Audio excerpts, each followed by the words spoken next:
শাহবাগ দখল করে অস্থিতিশীল পরিস্থিতি তৈরির ষড়যন্ত্র করেছিল মেজর সাদিকের স্ত্রী সুমাইয়া। সম্প্রতি রাজধানীর একটি কনভেনশন সেন্টারে নিষিদ্ধ আওয়ামী লীগের নেতাকর্মীদের অংশগ্রহণে গেরিলা প্রশিক্ষণের আয়োজন করা হয়। সেখানে পরিকল্পনা হয় শেখ হাসিনার নির্দেশ পাওয়ার সঙ্গে সঙ্গে তারা ঢাকার শাহবাগ মোড় দখল করে দেশে অস্থিতিশীল পরিস্থিতি সৃষ্টি করবে। এরপর জনগণের মধ্যে আতঙ্ক সৃষ্টির মাধ্যমে শেখ হাসিনাকে দেশে ফিরিয়ে আনার উদ্দেশ্য ছিল। এই গোপন সভায় উপস্থিত ছিলেন আওয়ামী লীগ ও অঙ্গ সংগঠনের প্রায় 200 থেকে 300 নেতাকর্মী, যারা অনলাইনের মাধ্যমে যুক্ত ছিলেন। প্রশিক্ষণের দায়িত্ব পালন করেন মেজর সাদিকের স্ত্রী সুমাইয়া জাফরিন। ওই সভায় সবাইকে প্রশিক্ষণ দেন সুমাইয়া, যিনি হ্যান্ড মাইকে হাতে পরিকল্পনার বিস্তারিত তুলে ধরেন।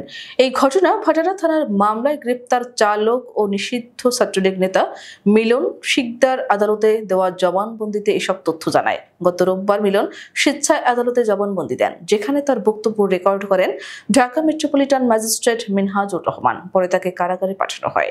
মামলার তদন্ত কর্মকর্তা জেহাদ হোসেন জানান, মিলন শিকদার ওই বৈঠকে উপস্থিত ছিলেন এবং জড়িত থাকার বিষয়টি আদালতে স্বীকার করেছেন। এর আগে শনিবার উত্তরা হাউস বিল্ডিং এলাকা থেকে তাকে গ্রেফতার করে ডিবি পুলিশ। এদিকে একই মামলায় বুধবার মেজর সাদিকের স্ত্রী সুমাইয়া জাফরিনকে গ্রেফতার করা হয়। পরদিন আদালতে হাজির করে 7 দিনের রিমান্ড চেয়ে 5 দিন রিমান্ডে নিয়ে জিজ্ঞাসাবাদ শুরু হয়। আদালতে সুমাইয়া দাবি করেন, আমার নামে দোষ চাপানো হচ্ছে। কনভেনশন হলে আগে থেকে সবকিছু অ্যারেঞ্জ করা ছিল। আমি আমার স্বামীর সঙ্গে ওখানে গিয়েছিলাম, সেখানে কি কাজ হচ্ছিল সে সম্পর্কে আমার জানা ছিল না। প্রাথমিক অনুসন্ধানে জানা গেছে, সুমাইয়া ইউনিলিভার বাংলাদেশের টেরিটরি ম্যানেজার হিসেবে টঙ্গী গাজীপুর শাখায় কর্মরত ছিলেন।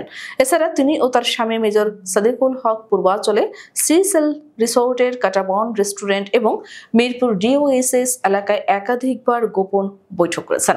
উত্তরায় 12 নম্বর সেক্টরের আঞ্চলিক পাসপোর্ট অফিসের বিপরীতে প্রিয়াঙ্কা সিটির 2 নম্বর গেট সংলগ্ন সুমাইয়ার ফ্ল্যাটেও একাধিকবার গোপন বৈঠক হয়েছে বলে জানা গেছে। আইএসপিআর এর 1 আগস্টের তথ্য অনুযায়ী 17 জুলাই রাজধানীর উত্তরা এলাকা থেকে অভিযুক্ত সেনা কর্মকর্তাকে আটক করে সেনা হেফাজতে নেওয়া হয়। ঘটনার সুষ্ঠু ও নিরপেক্ষ তদন্তের জন্য একটি তদন্ত আদালত গঠন করা হয়েছে। প্রাথমিক তদন্তে অভিযোগের সত্যতা পাওয়া গেছে। তদন্ত শেষে সেনাবাহিনী আইন অনুযায়ী যথাযথ শাস্তিমূলক ব্যবস্থা নেওয়া হবে। বাংলাদেশ পুলিশ ও অন্যান্য আইন শৃঙ্খলা রক্ষাকারী সংস্থার সঙ্গে সমন্বয় চলছে। মামলার বিবরণ অনুযায়ী ভাটারা থানার এসআই জ্যোতির্ময় মণ্ডল 13 জুলাই সন্ত্রাস বিরোধী আইনে মামলা দায়ের করেন। এতে বলা হয়েছে, 8 জুলাই একটি কনভেনশন সেন্টারে নিষিদ্ধ ছাত্রলীগ একটি গোপন বৈঠকের আয়োজন করে। সেখানে সকাল 10টা থেকে সন্ধ্যা পর্যন্ত 300 থেকে 400 জন অংশগ্রহণ করেন। বৈঠকে সরকার বিরোধী স্লোগান দেওয়া হয় এবং অস্থিতিশীল পরিস্থিতি সৃষ্টির প্রস্তুতি নেওয়া হয়।